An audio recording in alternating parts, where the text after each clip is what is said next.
December 19, Christmas party yan nila ay. Dapat hindi ko talaga siya dyan kasi medyo pricey para sa akin. Pero naisip ko, kung ako nga magki-Christmas party worth 1,000 pa yung exchange gift, bakit hindi ko siya isali?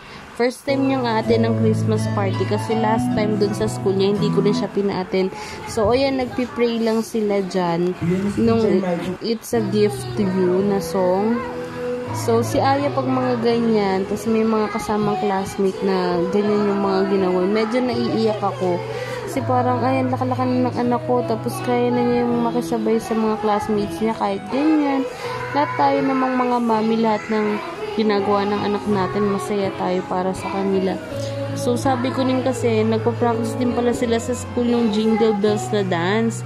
So, bakit hindi ko siya isali? Para yung practice niya, hindi masayang. Tapos, nag-effort din naman siya dyan sa Christmas party nila na magsayaw talaga. Tapos, ang maganda pa rin kasi is hindi na kami nagbunutan. Kami na lang mga magulang yung nagbigay ng gift sa mga bata. Ayan na ata yung sasayaw sila ng Jingle Bells. Tapos, ayan yung kailangan meron silang headband na or Santa's hat. Headband na lang yung binili ko. So, ayan, naman siya, nagsayaw naman siya, talagang todo-todo yung pagsayaw niya dyan, di siya nahiya. Tapos, ang daming food, kasi worth 450 nga. Bali, may 1-piece chicken, may burger, may spaghetti, may fries, may sundae, tapos 2 drinks.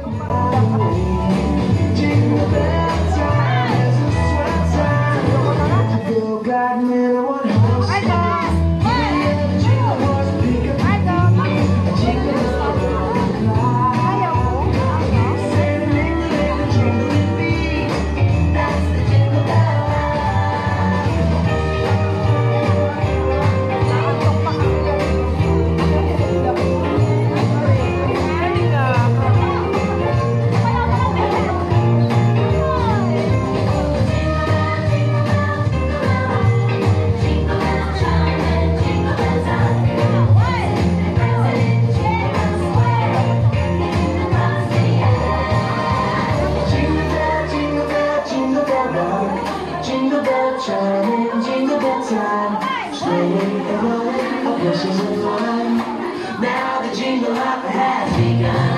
Jingle bell, jingle bell, jingle bell rock. Jingle bells are chiming, jingle bells time. Dancing and prancing in Jingle Bell Square. In the frosty air, it's the right time to ride through your life. Jingle bell time, it's just your time. To go riding in a one-horse sleigh.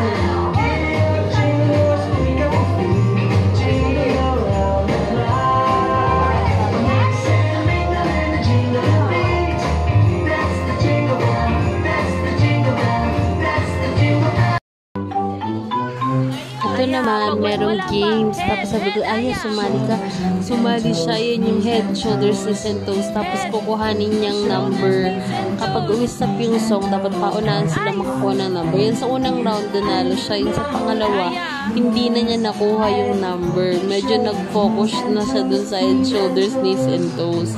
At least experience na sumali sa games. Kasi minsan nahihiya rin talaga siya sa mga ganyan. Pag sa mga birthday party, yung games, kailangan pipilitin mo siya. Diyan talaga nung sinabi ko, sumali siya. Head, shoulders, knees, and toes. Hindi niya maintindihan ko sa niya.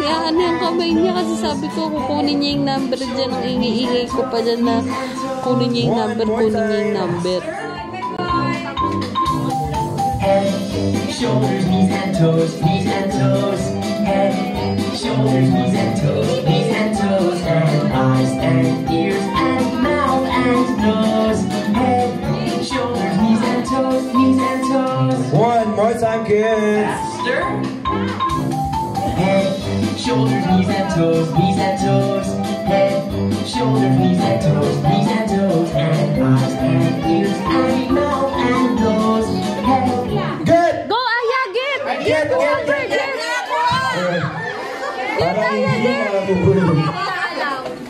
Ayan, sa mga nakakuha, kunin mo Kuya Mark yung mga nakakuha. Aya, get mo lang, hold mo lang, hold.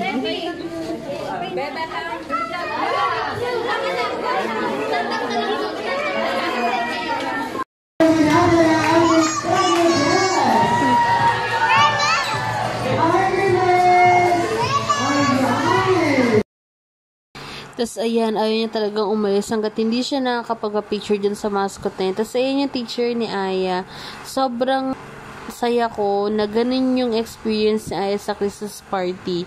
Hindi siya umiyak, puro saya lang, puro enjoy lang yung ginawa niya. Tapos, yan pala may Happy Meal din na toy. Ayan, smile ni Aya. I love you, anak!